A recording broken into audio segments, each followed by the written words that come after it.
Soul Calibur 5. My god, even the announcer knows how lackluster 5 is. Let's get this out of the way, the story mode sucks, and it's clear there wasn't enough thought going into it. Granted, the game was kinda rushed out, so this is honestly expected. The arcade modes lack any type of story for other characters, while the main story focuses on the son and daughter of Sophitia. And by two, I mean Patrokolos, one of the most annoying heroes I have ever seen. So annoying he had me pining for Luke Fanfare. At least that guy's development to a better person was good and made me like him in the end. Hell, Patrokolos was voted as one of the most unpopular characters. Shut up! I'm tired of your threats and gibberish. And within the story, the pacing is so fast, the other characters simply pop in and say, "I'm still in this game, bye." And it ultimately builds up to a lackluster conclusion, as some characters' fates are just dropped. See Viola here? A character meant to have a larger role? Nah, she vanishes into the plot hole eventually. What about Killick donning this weird as hell outfit? Nope.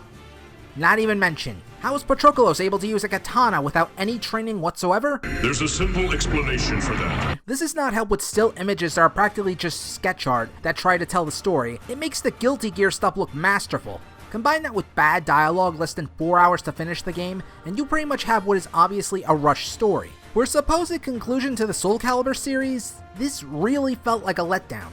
To be fair, it wasn't all developer Project Soul's fault that the game turned out to be incomplete. And hey, so long as they got the gameplay down and right, surely the story can be forgiven, right? Well, as a fighting game, Soul Calibur 5 is pretty competent and looks beautiful with great animations.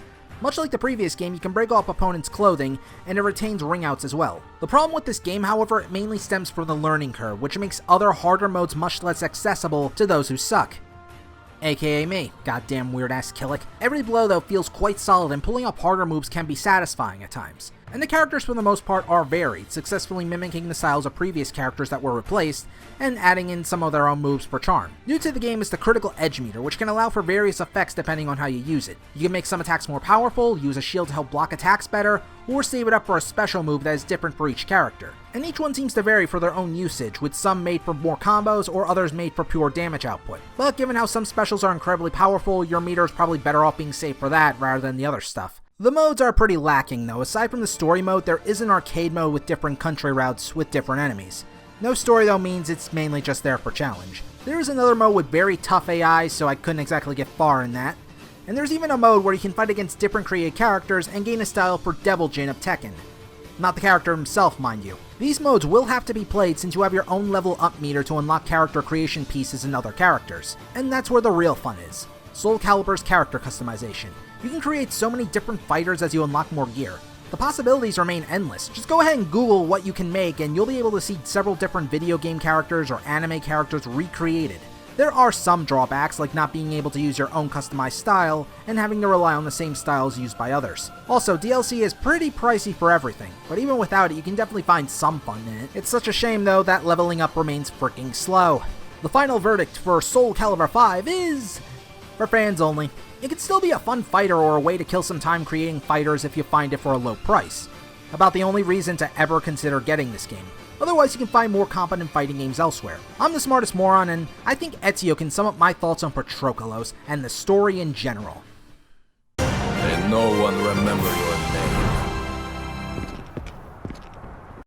Thank you very much for your continued support. If you want to, you can check up on the last quick review of Anarchy Reigns. Basically, kinda sorta end of the world with giant mutants, robots, etc, etc, etc. Pretty fun game overall. The multiplayer is dead. Or, you can check out the last review on fan-servicing ninjas in Senran Kagura Shinobi Versus. As always, be sure to like and subscribe if you enjoyed, as well as share and all that other good stuff I usually put at the top or whatever. Until the next review.